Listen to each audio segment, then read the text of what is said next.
Hi everybody, this is SAAD for the SAAD Truth. My original goal was to have the current SAAD Truth clip be the third of a three-part series exploring some works at the Popular Culture Association and American Culture Association meetings of this past year.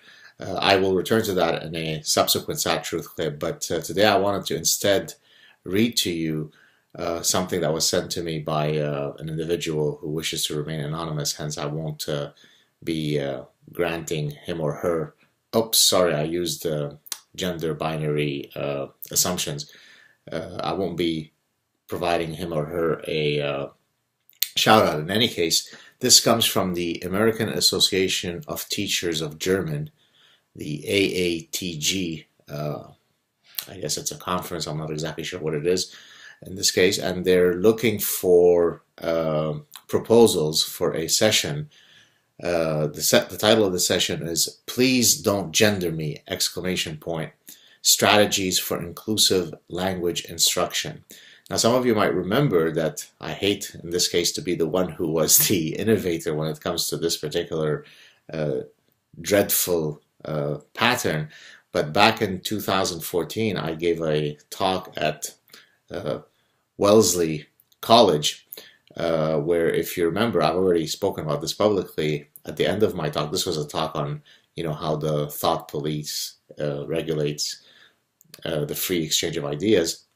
And at the end of my talk, I had stayed back to chat with students and other people who were interested in chatting. And one student at that point had gotten into a discussion with me wherein she thought that it was perfectly reasonable for professors to poll their students at the start of class to ask them about their preferred gender, how you should address them, by which gender, and so on. And so this was actually the first time that I'd ever heard of such a case, and I guess I was a pioneer when it comes to this gender identity issue in the classroom. And then, of course, since Jordan Peterson has become famous, if not infamous, for battling this issue through his critique of Bill C-16.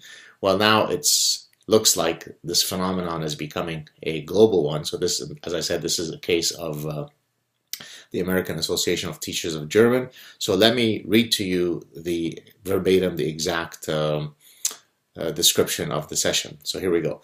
Language instructors increasingly face challenges in the classroom that arise through gendered structures inherent in the language. The lack of gender-neutral terminology or strategies offered in language textbooks, for example, may create situations in which students are faced with being gendered against their will or feeling excluded. You always have to look for a particular social justice warrior term, so excluded is one. We'll see a few others in a second.